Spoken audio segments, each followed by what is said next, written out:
Et toi, Sapsias, toi, tu bosses sur un site de prod, il me semble. Euh, Qu'est-ce que tu fais? effectivement, Qu'est-ce que tu fais effectivement. dans la vie? Mets ta Alors caméra. moi, la Mets ta caméra, ouais, caméra. attendez, j'enlève mon peignoir. Je m'habille. Non, non, mets ton peignoir plutôt. Ça dépend. Dominique? Hop. Bonsoir à tous. Voilà, mon chien, enchanté, Balou. Donc, certains sur le chat doivent me connaître, du coup, le masque tombe. Donc, effectivement, moi, je suis jeune pharmacien, pas encore taisé, ce qui me vaut quelques moqueries. Et je travaille dans le... Pardon ? Non, non, rien, vas-y. Bon, pardon. Et donc, je travaille au service transfert industriel, ce qui est globalement fait partie de la cellule projet de mon entreprise, donc chez un CMO. Et je suis responsable sur certains projets définis. En fait, voilà, chaque ingénieur ou pharmacien, parce que c'est un poste qui s'adapte aux deux profils, est assigné à 1, 2, 3 projets pour lesquels il va gérer en coopération avec le chef de projet toute la partie installation process, développement du process. Dans le milieu du stérile, c'est typiquement quel filtre on va utiliser, est-ce qu'on va filtrer, est-ce qu'on va autoclaver, rédaction de toute la partie documentaire, suivi des essais sur le terrain. Voilà, toute la partie très process, très opérationnelle. Les premiers dossiers de l'eau, tout ça. Voilà, rédaction du dossier de l'eau. Choisir est-ce qu'on met des contrôles en plus sur un process particulier parce qu'il y a une contrainte, un risque majoré sur ce process par rapport à un autre. Donc rédaction du dossier de l'eau, rédaction des protocoles et des rapports de validation, suivi des premiers lots, les lots de validation sur lesquels on a des contrôles renforcés. Je ne vais pas rentrer dans le détail, c'est pas le sujet de ce soir, mais c'est la coordination de toute la partie process et technique, de la phase d'arrivée du produit sur le site jusqu'à la phase où on considère que le process est assez mûr pour partir dans la production de routine. Et donc là, ça passe dans les mains de la production et plus de la cellule projet. Et donc ça, toi, en jeune pharmacien, alors faut aimer la technique un petit peu, faut aimer quand même le process et puis être au cœur de... Enfin, c'est pas dire c'est créatif parce que c'est pas non plus d'une inventivité totale parce qu'il y a des choses à suivre, mais il faut quand même partir de pas grand-chose des fois pour être certain que le process colle avec les équipements qu'on a, etc. Donc toi, en tant que premier poste, tu le conseillerais comme ça? Alors effectivement, je pense qu'en tant que premier poste, c'est une très bonne expérience parce que en fait, c'est extrêmement varié. On va voir beaucoup de choses, on va travailler avec quasiment tous les services de l'entreprise. Il y a forcément une phase d'adaptation parce que, en fait, tout simplement, quand on arrive, on ne sait pas ce que c'est qu'un procédé de répartition aseptique, on ne sait pas quelles sont les contraintes, quels sont les enjeux. Et bon, je parle de l'aseptique, mais j'imagine que c'est pareil dans les formes sèches ou dans les pommades ou autre chose. Ouais. On ne connaît pas toutes les contraintes, on apprend vite parce qu'on est confronté au problème. Alors c'est là qu'il ne faut pas hésiter, comme pour les stagiaires ou les alternants, à poser des questions à ses collègues qui ont souvent un peu plus de bouteilles et qui sauront orienter les réponses. Mais ça permet d'apprendre très vite sur beaucoup de sujets sans forcément devenir expert, mais avoir les bases qui permettent de répondre aux problématiques qui se présentent.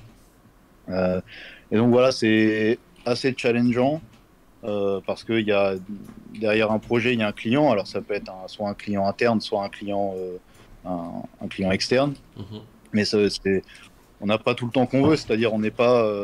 alors peut-être qu'en développement, c'est un peu différent, mais en tout cas, quand on veut faire arriver un projet sur site, on a une chronologie à respecter, il y a des échéances. Et donc il faut...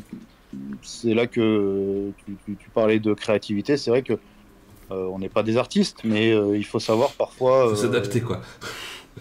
Réfléchir un peu hors de la boîte, comme pour reprendre une expression qui devient à la mode, et trouver des réponses à des problèmes auxquels on ne s'était pas encore confronté. Donc là aussi, on est un peu central comme en prod, en fait. T'es entre le client dans le cas de la sous-traitance, mais c'est valable aussi pour quelqu'un qui veut faire rentrer un produit sur un site de chez Ipsen, par exemple. Il va y avoir de l'interaction avec la prod, parce que c'est eux qui vont utiliser le process après, interaction avec la qualité parce que c'est eux qui vont forcément approuver le process entre guillemets, interaction avec les finances, tout, voilà, la gestion de projet pur et dur, la logistique pour savoir comment ça va se passer. Donc, comme on disait tout à l'heure, la prod est très centrale par rapport à tout ça. Je pense que la partie gestion de projet ou validation d'un process comme ça dans le cadre d'un projet, c'est pareil, c'est super central. Je pense que tu bosses encore plus avec des interlocuteurs différents. Ouais. Après, ça a la différence d'une prod où ça a un début et une fin, parce que là c'est un projet. Quelque part, c'est un mode qui est un peu différent du mode plus routine où on sait qu'on va produire des lots tous les jours. C'est plusieurs projets en même temps, par contre. Ouais, c'est ça. C'est ça. Mais c'est encore, voilà, faut être curieux et faut être. Faut aimer la technique, ouais. Parce qu'on est au contact avec beaucoup d'ingénieurs, souvent on est dans l'équipe d'ingénieurs, donc c'est assez enrichissant, ouais. Donc en fait, t'es aussi, je pense, un super organisateur. Après, tu peux te mettre sur les mariages, ce que tu veux. Ouais. Y a pas de souci. Wedding planner. T'es au taquet, tu Wedding connais tout, planner. C'est clair. Ouais, ça roule. Ouais, c'est vrai, il y a une petite. Alors, pour le coup, la partie coordination, en tout cas dans l'organisation dans laquelle moi je travaille, enfin l'organisation de l'entreprise dans laquelle je travaille, tout le côté rétro-planning, échéance, même gestion des composants, etc., c'est plus assuré par le poste de chef de projet. Mais mon poste et le poste de chef de projet sont quand même très très complémentaires. Voilà, la partie process technique pour moi et la partie gestion macro, contact client, etc. pour le chef de projet. Cool. Mais par par contre, en wedding et aussi en flic par la suite parce qu'il relance pas mal les gens et tout. Ouais, il y a pas c'est mal vrai. de perspectives d'évolution Ouais, c'est vrai. sur ce métier. oui, et pour le coup, une évolution logique, par exemple, ça peut être de commencer à mon poste et par la suite d'évoluer au niveau de chef de projet. Ça permet d'avoir les compétences techniques que parfois les chefs de projet n'ont pas parce que c'est pas forcément des pharmaciens, c'est pas forcément des gens qui ont fait de la production avant, c'est plus des gestionnaires. Mais voilà, des compétences techniques chez un chef de projet, c'est pas indispensable, mais ça peut être très, très valorisé. Parce que ça permet de comprendre le process sur lequel on travaille et de comprendre pourquoi on a telle problématique et pourquoi on a absolument besoin d'y avoir une réponse. Ouais, ça aide aussi. Mais comme on disait tout à l'heure, de toute façon, les parcours et les plans de développement sont intéressants pour ça aussi. Quelqu'un qui a fait de la prod avant de faire de la Q ou inversement, c'est ultra intéressant parce que chacun connaît les contraintes des autres et puis pour se parler, c'est pas mal de savoir ce que les autres font dans la vie, quoi. Et un site de prod, on a vas-y, aussi. Hein.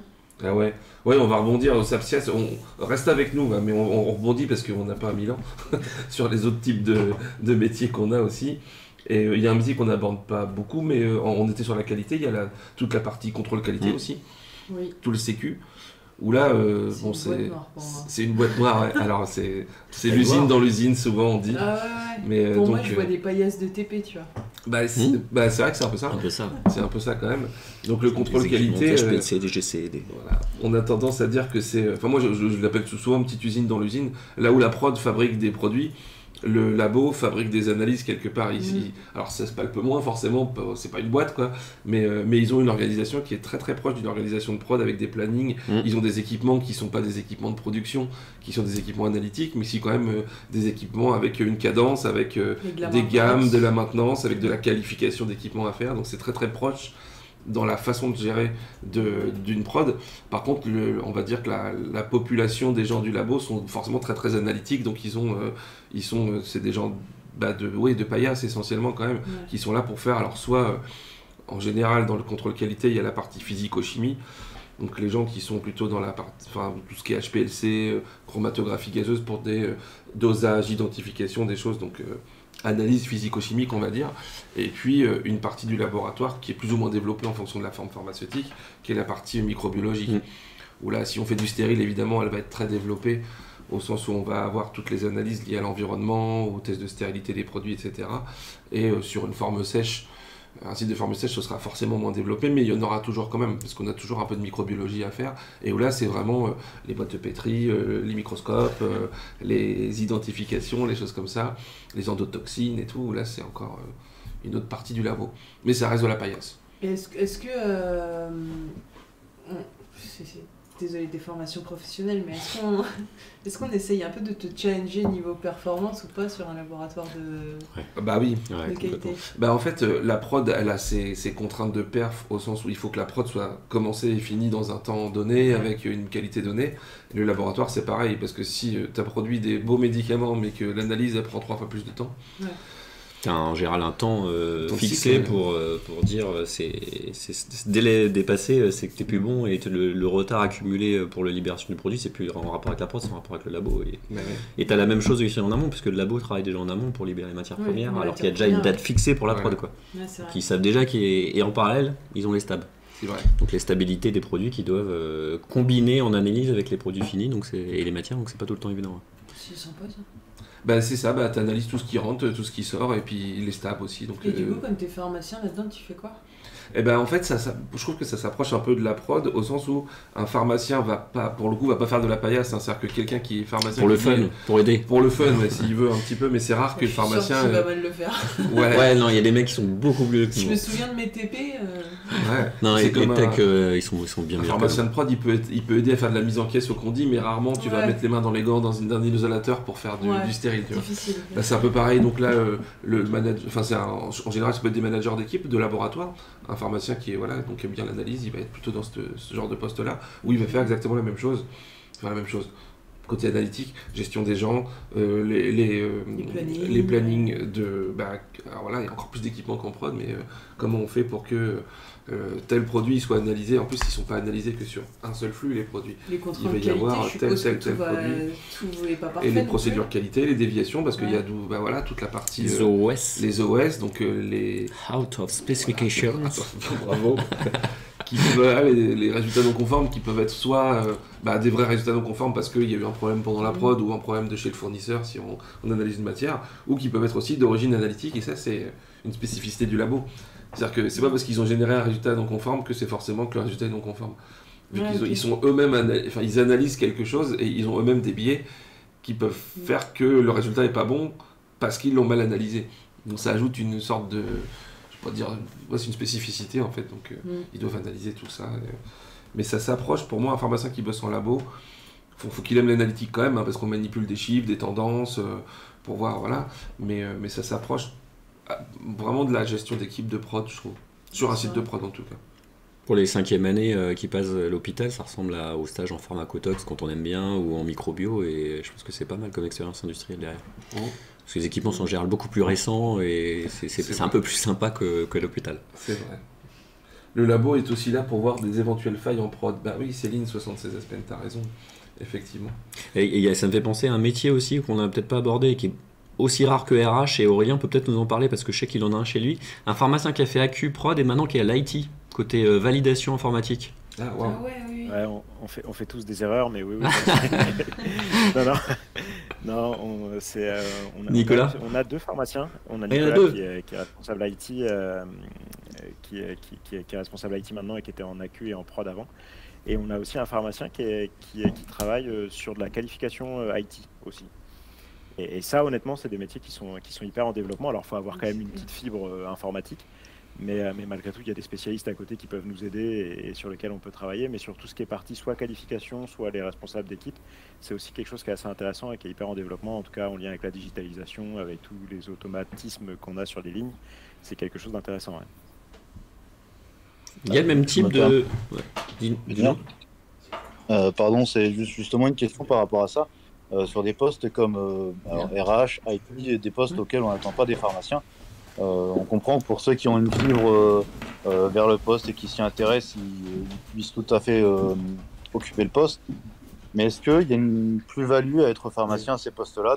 Est-ce qu'en entretien, par exemple, dire je suis pharmacien, donc ce poste-là est plus adapté pour moi que pour quelqu'un qui aurait une formation en informatique ou en RH ou ailleurs? Voilà, est-ce que le pharmacien a vraiment les études de formation ont une plus-value, ou est-ce que juste si c'est un profil qui correspond au poste, le fait qu'il soit pharmacien ou pas impacte assez peu la décision en fait? Oui, ou même pas forcément pharmacien, quelqu'un d'autre quoi. Ça impacte assez peu en soi. Ça impacte assez peu en fait. C'est ce qu'on disait, c'est que le diplôme c'est aussi une porte d'entrée et puis après on va évoluer au sein de l'entreprise. et on va nous proposer des opportunités ou on va aller chercher des opportunités. Par contre, ça a aussi des avantages. Moi, je sais que pour la partie RH, le fait d'être pharmacien et d'avoir fait de la prod et de l'amélioration continue, ça me permet aussi d'un peu mieux comprendre les attentes de la line of business. Puis des fois de me faire un peu moins arnaquer par la line of business aussi de temps en temps quand on discute de points spécifiques. Et ça permet de comprendre vraiment ce qui se passe sur le terrain. Pour la partie IT, je pense que il faudrait demander à Nicolas, hein, il est là aussi, mais je pense que ça amène aussi cette notion encore une fois, de comprendre comprendre le process, comprendre quel est l'objectif en fait, et la production de médicaments avec le bon niveau de qualité, avec la bonne performance. Et derrière, ça permet de s'adapter mieux à ce qu'ont besoin nos interlocuteurs. Derrière, par contre, ça fait clairement pas la différence en entretien. Ouais. Ouais, c'est pas non plus un passeport infiltré, l'étoile dans Mario, quoi. Ça marche pas. Ça roule. C'est pas mal. Qu'est-ce qu'on a d'autre comme métier? Quelle heure il est? 20h28, on est en retard, c'est pas grave. L'amélioration continue, on n'a pas parlé d'amélioration continue. Tiens, c'est pas forcément pharma, mais enfin c'est pas la spécificité des pharma, ça peut être aussi ingénieur, mais ça se développe de plus en plus. Ouais, et puis c'est un métier intéressant. Ouais. Aurore, on fait quoi dans l'amélioration continue? Bon, tu nous as fait un live qu'est-ce que genre j'ai dit, ça y est, je suis foutu. On a fait un live de 2 heures dessus, donc on va pas revenir, mais en gros, qu'est-ce qu'on fait de beau dans l'amélioration continue? Tout. On fait tout. Ok. Voilà, on bosse à la place de la prod. Faut être curieux, faut prendre des sujets qui peuvent aider la production pour réussir à améliorer, supprimer, ou voilà, c'est une fonction support qui est à la demande de la production, ou alors en les challengeant, mais bon, principalement à la demande de la production.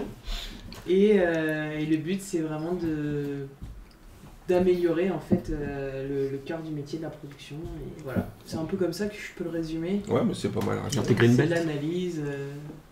Moi j'ai ceinture noire. T'es black belt déjà? T'es un peu jeune, hein. Malaise, hein. Tout à l'heure les RH ils ont dit qu'il fallait être sûr de soi et tout. Okay. Moi j'ai un serious game pour ça dont je peux parler la prochaine fois aussi. Certifiant. Black belt, green belt, yellow belt. Alors qu'est-ce que c'est ça déjà? Oui, on peut en parler très rapidement. C'est quoi les ceintures? Les ceintures, ouais, les judo, ceintures. en fait, c'est ça? Ouais, c'est ça, c'est ça, il y a longtemps. Oula, moi je me suis attaqué à jaune-orangé, moi. Effectivement, en amélioration continue, il y a des ceintures qui correspondent à certains niveaux. En général, le black belt, c'est le directeur de site, ou le grand chef de l'amélioration continue. Et puis, les chefs de projet qui sont orientés à l'amélioration continue sont ce qu'on appelle green belt. Et d'une manière générale, quand on a un site qui est tourné à amélioration continue, et je pense qu'Aurélien pourra le confirmer, on a énormément de gens qui sont formés à la Yellow Belt, qui est le niveau premier de l'amélioration continue, qui est déjà bien sympa, avec savoir ce que c'est le 5S, le QQOCP, et plein de choses comme ça. La Green Belt touche le lean en fait, c'est la méthodologie et c'est être accrédité. Ouais, avoir ça. une ceinture, comme au judo ça. Un peu, de la méthodologie, et j'ai géré un petit projet dans mon unité. Je peux, entre guillemets, passer ma ceinture jaune. Quoi. Et en gros, t'as ta ceinture jaune dans un club, tu passes dans un autre club, t'as toujours ta ceinture jaune. Bah là, c'est un peu pareil, c'est un peu pareil pour ça, entre les sites. C'est des certifications reconnues, c'est des certifications reconnues. Alors après, ça dépend où est-ce qu'on les passe, s'ils sont en interne ou pas, mais c'est des certifications reconnues et qui vont permettre de montrer qu'on a des connaissances sur les méthodologies Lean et les méthodologies Six Sigma et d'amélioration continue. Et nous, au Green Belt, on forme Green Belt et Black Belt assez fréquemment sur le site qu'on va mettre sur des projets d'optimisation assez importants. Et donc là, en termes de qualité personnelle qu'il faut avoir, je pense qu'il faut être aussi un peu... Faut bien aimer parler avec les gens parce que c'est pas toi qui vas trouver les solutions aux problèmes des gens. Il faut les faire parler. C'est ton métier. Ouais, c'est ça. T'animes le truc, t'essaies de coordonner tout ça. T'es animateur et c'est pas à toi de trouver la solution. Parce que si c'est toi qui trouves la solution, les gens se l'approprient pas forcément. Donc le but c'est vraiment que ça aide les personnes et que les gens se l'approprient. Et dans un monde idéal, c'est la solution ne vient pas de toi et t'es animateur pour trouver la solution. Et là, toi, tu vas être, tout à l'heure on parlait des projets ou de la routine, etc. Toi, tu vas mixer des activités de routine de tous les jours, entre guillemets, de gérer le problème d'aujourd'hui, mais en même temps, tu auras des projets d'amélioration continue qui sont peut-être sur un peu plus moyen terme ou un peu plus long terme. Donc tu vas jongler avec ces différentes mailles de temps, quoi, on va dire. En fait, ça va dépendre des demandes, mais ça peut très bien venir de la qualité, en fait, la demande.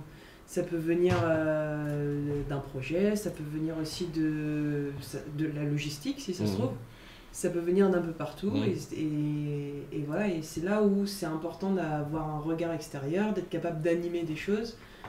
Et là où c'est bien d'être que ce soit ingénieur ou pharmacien, ou même autre, c'est d'avoir un champ étendu sur se poser des questions, faire le naïf, pour essayer de tout comprendre et que tout le monde bosse ensemble en fait. Donc tu t'entraînes là tous les jours, enfin tous les mardis. Tous les mardis, Ouais, je c'est ça. m'entraîne, voilà, je fais la naïve. Impec. Et ça s'applique pas qu'à la prod, l'amélioration continue, effectivement. Non, ça Même la s'applique gestion à de tout. projet, les interfaces entre les services, les dossiers qui ralentissent, tout ça, on peut faire du lean là-dessus. Le labo aussi. Pour en Et faire, c'est ouais, ce le qu'on labo, avait- voilà. Moi, c'est le monde entier. Voilà. C'est ce qu'on avait dit dans le live la dernière fois, c'est là aussi où il faut faire attention. Sur les postes d'amélioration continue, quand on est étudiant, on va vous proposer des postes d'amélioration continue, mais on peut mettre tout et n'importe quoi dans l'amélioration continue, donc faire attention à ce qui est vraiment proposé. Parce que sinon, vous allez vous retrouver avec 10 millions de sujets complètement débordés, qu'on ni queue ni sens, et voilà. Ça marche. C'est comme chef de projet, ça veut tout dire chef de projet. Ouais, Ouais. exactement. C'est clair. C'est clair. Alors, est-ce qu'on a d'autres types de métiers pour des pharmaciens qui déboulent dans l'industrie pharma? On a parlé de la prod, de l'AQ système, du C'est labo, peu courant, mais tu peux avoir de la Continue. logistique, mais c'est peu courant. la logistique, ça. Tu as ça l'affaire peut- réglementaire sur site. Ouais. C'est pas mal, je sais pas s'il y a d'autres gens qui ont des idées. C'est un peu plus près du T'as la terrain, partie effectivement. magasin aussi qui est contrainte à la réglementation. Donc là c'est un peu pareil que le labo et la prod, t'es un peu manager d'équipe. Mhm. La technique aussi, nous dit Marina. Oui, on peut avoir des gens qui sont en direction technique, on va dire, sur des. Bon, c'est rare qu'il y ait des pharmaciens qui sortent de l'école qui fassent ça, mais pourquoi pas, hein, je veux dire, c'est plus quelqu'un qui serait un dingue de la technique des centrales de traitement d'air ou un expert vraiment technique d'un domaine en Donc, particulier. quelqu'un qui aime bricoler, déjà, Ouais.